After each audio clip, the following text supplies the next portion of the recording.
अब जरा दो पात्रों को हम देखें। एक और महाभारत के सबसे बड़े पात्र हैं पितामह भीष्म, और एक और रामायण का एक छोटा पात्र है जटायु। एक के जीवन में धर्म की बहुत बड़ी उत्कृष्टता है और दूसरे के जीवन में कोई बड़ा धर्म नहीं है, क्योंकि ये मांस भक्षी पक्षी है जो मांस खाता है। तो धर्म की उत्कृष्टता कहां है? ये मांसाहारी है। लेकिन दोनों के जीवन में एक समान घटना घटी। दोनों के आंखों के सामने एक स्त्री की लाज लूटी जा रही थी। अब आप विचार करना, केश पकड़कर रजस्वला स्थिति में दुशासन भगवती द्रौपदी को घसीटते हुए भरी सभा में लाया।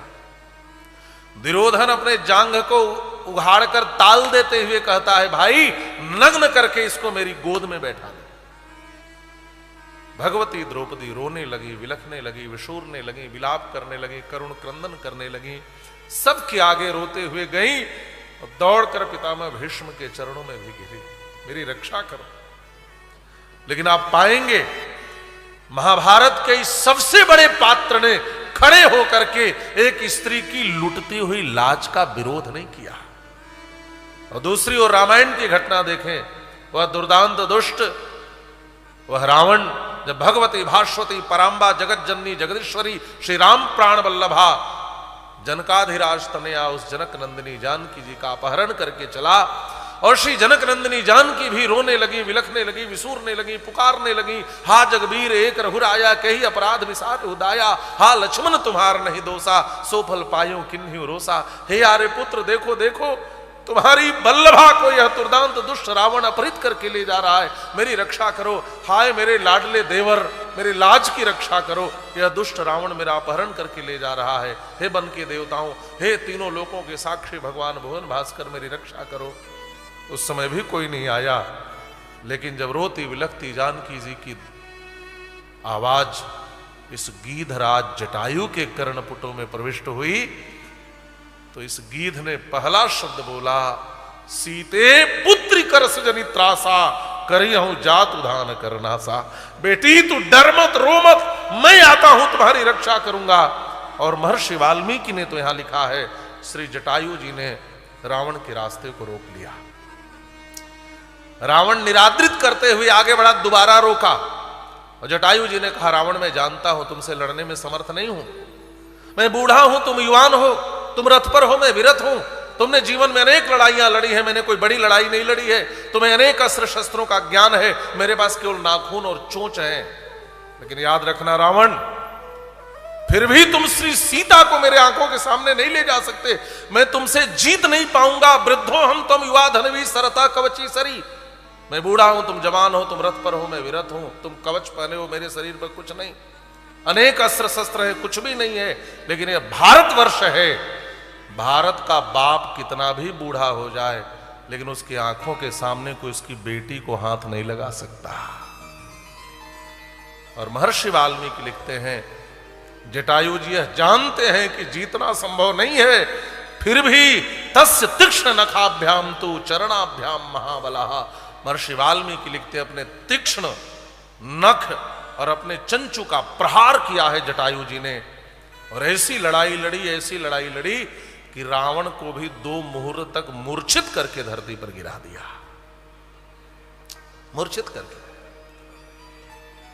हमारे एक संत कहते थे कि जटायु जी चाहते तो कम से कम मूर्छित रावण की आंख तो फोड़ ही देते, अंधा हो जाता।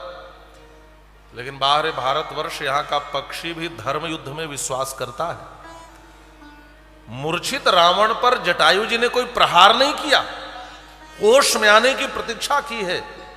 और जब रावण होश में आया तो समझ गया ये पक्षी साधारण नहीं है, और काटे से पंख गिरा खग धरणी सुमिर राम कर अद्भुत करणी। जटायु जी धरती पर गिरे। धरती पर गिरने का भाव मानो जटायु जी करे, हे मां धरती मुझे क्षमा करना, मैं तुम्हारी बेटी को बचा नहीं पाया, लेकिन मैंने लड़ाई लड़ी। रामायण के इतिहास की शिक्षा क्या है? रामायण का एक छोटा पात्र भी एक स्त्री की लाज की रक्षा के लिए अपने प्राणों को आहुति दे देता है महाराज, प्राणों की। ये रामायण की शिक्षा है। इसलिए हमारे आचार्य कहते हैं कि हमें रामायण की कथा सुननी चाहिए। इतिहास श्रेष्ठे न श्री रामायणे न, महाभारत और रामायण की बात की जाए तो रामायण श्रेष्ठ इतिहास है। इतना ही नहीं, जब जानकी जी आगे बढ़ी तो 5 बंदर ऋष्यमुख पर्वत पर बैठे थे, वहां भी आवाज लगाई रक्षा करो। वो 5 देखते रह गए, रक्षा के लिए आगे नहीं आए। श्री जानकी जी का तात्पर्य था कि एक स्त्री की लाज की रक्षा के लिए एक पक्षी लड़ सकता है, तो तुम सब बंदर हो क्यों नहीं लड़ सकते? लेकिन ये देखते रह गए। तो जानकी जी ने अपने आभूषणों को उतार करके फेंका। कथा आपको विदित है। आभूषण फेंकने का तात्पर्य क्या है?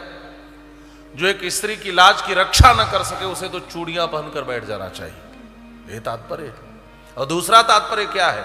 दूसरा तात्पर्य है कि यदि तुम सच में निर्बल हो, दुर्बल हो, एक स्त्री की लाज की रक्षा के लिए आगे नहीं आ सकते, तो मेरे इन आभूषणों को रखे रहना। एक दिन आर्य पुत्र श्री राम स्वयं चलकर तुम्हारे पास आएंगे और तुम्हें इतना सबल बनाएंगे, इतना बलशाली बनाएंगे कि तुम बंदर भी एक दिन इस दुनिया के सबसे शक्तिमान रावण से लड़ने में समर्थ हो जाओगे।